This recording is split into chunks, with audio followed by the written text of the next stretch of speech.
પ્રક્રિયા એવી છે કે બધા જ કહેતા એવા છે એ પ્રમાણે કે જ્યાં ગોંડલની લિમિટ ચાલુ થાય ને ત્યાંથી કાયદાકીય પ્રક્રિયાઓ સ્ટોપ થઈ જાય છે, કાનૂન પતી જાય છે. મારે પોલીસ તંત્રને આપના માધ્યમથી એટલું કેવું છે કે તમે કોઈ એક જણાની ચાપલુસી કરવા માટે પોલીસ તંત્રમાં નથી.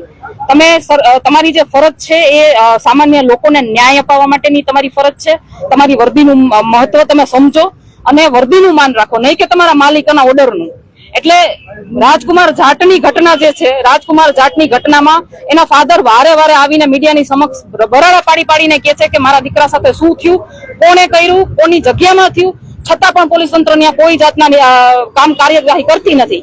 રાજકુમાર જાટની ઘટના આવે તો ક્યાંક ને ક્યાંક બધાને દબાવી દેવામાં આવે છે, પોલીસ તંત્રને પણ દબાવવામાં આવે છે.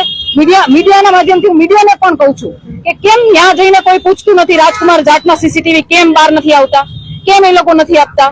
તો પોલીસ તંત્રની કામગીરી શંકાસ્પદ છે અને છે. બીજું કે ગોંડલની અંદર જયારે અમે મુલાકાતે આવ્યા હતા એ સમયે પણ આખા ગુજરાતની અંદર પોલીસ તંત્રની જે કામગીરી હતી એ જોઈતી.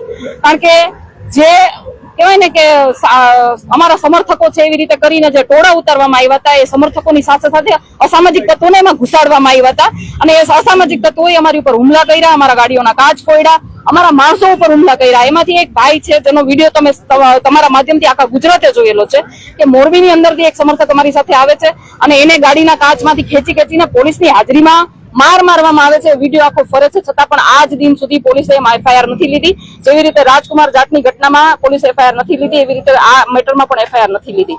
તો આજે જે અસામાજિક તત્વો દ્વારા જે કઈ પણ હુમલા થયા, જે કઈ પણ થયું એમાં કાર્યવાહી અસામાજિક તત્વો ઉપર નથી થતી, કાર્યવાહી થાય છે અમારા સમર્થકો ઉપર, જેને એટલી હદે ટોર્ચર કરવામાં આવે છે કે આજે હોસ્પિટલના ખાટલે પડ્યા છે અને એ બહુ જ ખરાબ કન્ડિશનમાં છે.